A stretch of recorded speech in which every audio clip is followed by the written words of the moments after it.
ಆತ್ಮೀಯ H16 news ಅರ್ಥಾತ್ ಸೀತಾರಾಮಗೆ ಸ್ವಾಗತ. ನಾನು ನಿಮ್ಮವ MI ಅಥವಾ ಮಲ್ಲಪ್ಪ ಜೋತಾವರ್. ಆದ್ಮೇಲೆ ಈಗ ನಿಮಗೆ ಹೇಳಿದಂಗೆ ವಿಜಯದಶಮಿ ದಿನ ಮುಖ್ಯವಾಗಿ 4 ಘಟನೆಗಳು ನಡೆದೋದು. ಒಂದನೇದು ಅಕ್ಟೋಬರ್ 2ಕ್ಕೆ ಬಂತು. 100 ವರ್ಷ ಆಗಿದೆ RSS 100 ವರ್ಷ ಆಯಿತು. ಅದೇ ದಿನ ನಮ್ಮ ಹೆಡಗೆವಾರ ಸ್ಟಾರ್ಟ್ ಮಾಡಿದ್ದಾರೆ. ಅದನ್ನು ಸ್ಥಾಪನೆ ಮಾಡಿ ಹಿಂದುತ್ವದ ಜಾಗೃತಿ ಮಾಡುವಂಥ ಕೆಲಸವನ್ನು ಮಾಡಿದರು. ಅದ ನಂತರ ಅದು ಸರಿಯೋ ತಪ್ಪುಗಳು ಆ ಮಾತು ಬೇರೆ. 100 ವರ್ಷ ಆಯಿತು. ಅದು ಅಕ್ಟೋಬರ್ 2ಕ್ಕೆ ಬಂತು.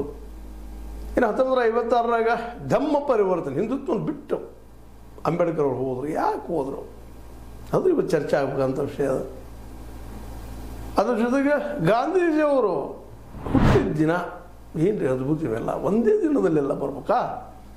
ಅದ್ರ ಜೊತೆಗೆ ಇನ್ನೊಂದು ಭಾಳ ಮಹತ್ವದ್ದು, ನಮ್ಮ ಲಾಲ್ ಬಹದ್ದೂರ್ ಶಾಸ್ತ್ರಿಯವರು ಪ್ರಾಮಾಣಿಕ ಅತ್ಯಂತ ಅವ್ರದ್ದು ಹುಟ್ಟ ಬಂದ.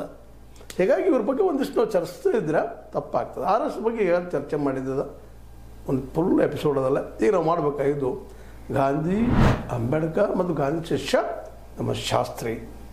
ನೆಹರು ನಮ್ಮ ಗಾಂಧೀಜಿಯವ್ರ ಶಿಷ್ಯರನ್ನ. ಆದರೆ ಗಾಂಧೀಜಿಯವರ ಆರ್ಥಿಕ ಸಿದ್ಧಾಂತವನ್ನು ಬಿಟ್ಟರು.